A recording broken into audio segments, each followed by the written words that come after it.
Hello, and thank you very much for joining me on this video and the other videos which I've been putting out. And just by way of context, these videos, I'm really sharing my thoughts on things which you can do to stand out in the workplace. And really, we've all established standing out in the workplace is not really the end. The reason why you want to stand out in the workplace is because you're hoping by doing that, and you believe that strongly, that you will be able to accelerate your career growth, increase your visibility, and be recognized for the value that you bring it to the workplace in form of the promotions and salary increases you get. Now, if you are finding me for the first time, obviously an introduction is in order. My name is Tola Akinshilere, and I've had the blessing of working across multiple countries with multiple languages. I've worked in French-speaking, Spanish-speaking, and English countries. I'm currently a C-suite executive at a multi-country operation. In addition to that, I'm also the founder of the Workplace Multipliers Business School, where we work with career professionals who want to win at work and in life. Now, on to today's conversation. Now, over the course of the videos I've been putting out, I've actually established the three things you need to have in place for you to stand out in the workplace. We've talked about the first one, which is the radical focus on the right result.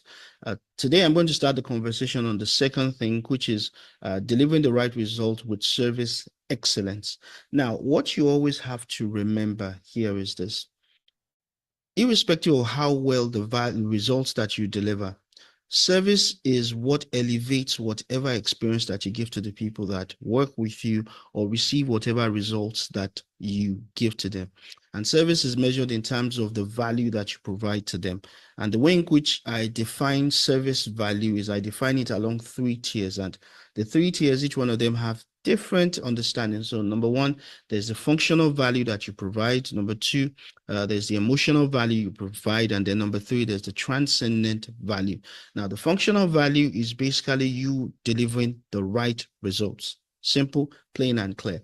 And then the emotional value basically means that in addition to delivering the right results, you also create the right environment and the right emotions with your boss and your colleagues for your results to be recognized. And when you're talking about transcendent value, it means that you're creating the sort of results that helps your boss and your colleagues to achieve their bigger workplace goals. Now, let's talk a bit today. Let's spend a bit more time talking about the emotional value that you're able to bring in on your quest to bring in service excellence.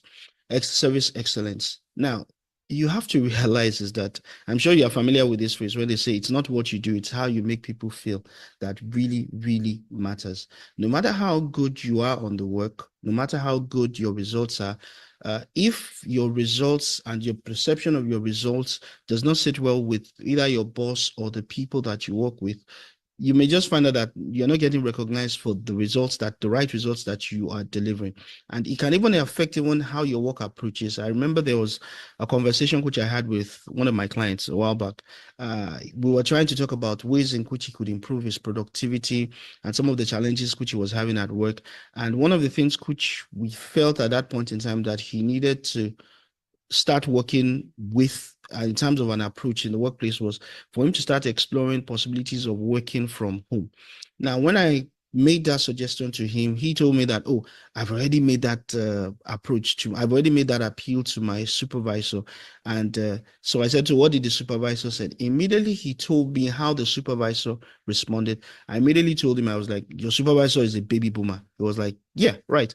And the reason here is this, so he introduced to his boss that, look, he wanted to work from home. And the boss tossed it aside.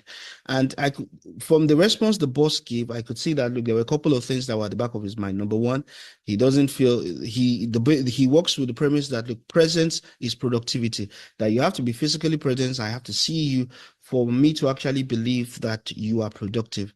And so if he wants to push that in terms of working from home, what he needs to do, he needs to give his boss a sense of assurance that even though he's absent, he's still as equally being productive. And to do that, there are a couple of things he will need to do. Number one, he needs to be able to clearly articulate what are the targets that he has on a weekly basis. So let's imagine for this particular week, there are clearly defined targets and objectives, which he promises that, look, this is what we're going to deliver this week. Meaning that the excuse of working from home does not change those objectives. Those objectives remain circumstance. The other thing which he also needs to work on is number two, he needs to clearly make himself fully available to his boss. So he can tell his boss that, look, hey, boss, You can only, if you call, all you need to do is call me once. By the second ring, I'm going to pick your call. You need to know that even though I'm not going to be physically present in the office or wherever it is that you are, you can be sure that, look, all you need to do, I'm just a phone call away. And one other thing which you also need to do is, as much as possible, I'm sure it happens in the workplace whereby you have personal things that come up. He needs to make sure that, look, personal things never happen on the day when he's supposed to be working from home. Because even, for example, let's imagine you have 30 days across the year where you work from home. If one day, that one day, the boss finds out that, oh, you had some personal thing that you do, the boss is just going to take the assumption that, look, it's every time when you claim you're working from home, you're not really working from home. You're doing your personal stuff. I would always strongly recommend, even if you want to do personal stuff on the day you're supposed to be at work. Within which you tell your boss that, hey, boss man, or boss lady, I'm going to be away for 2 hours to handle this personal thing, and then the boss sees you go and then come back exactly within that 2 hours. It will give that sense of assurance to the boss that, okay, no problem. I think I can allow this person to work from home because, one, he's able to give me assurance that, one, he's going to deliver the targets which we've agreed on, which we've set on for the week. In addition to that, he's also able to provide full, always available, all time availability.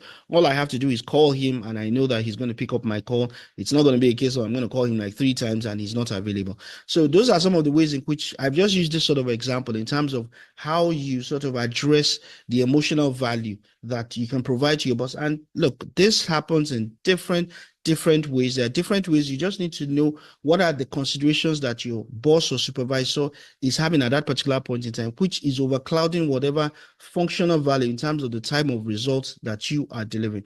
Now, just by way of update, I'm putting together a workshop during which we're going to do a deep dive talking about these concepts and how you can actually implement them in the workplace. The workshop is going to be holding on Saturday, October 12th, from 3 p.m. West African time, 10 a.m. Eastern time.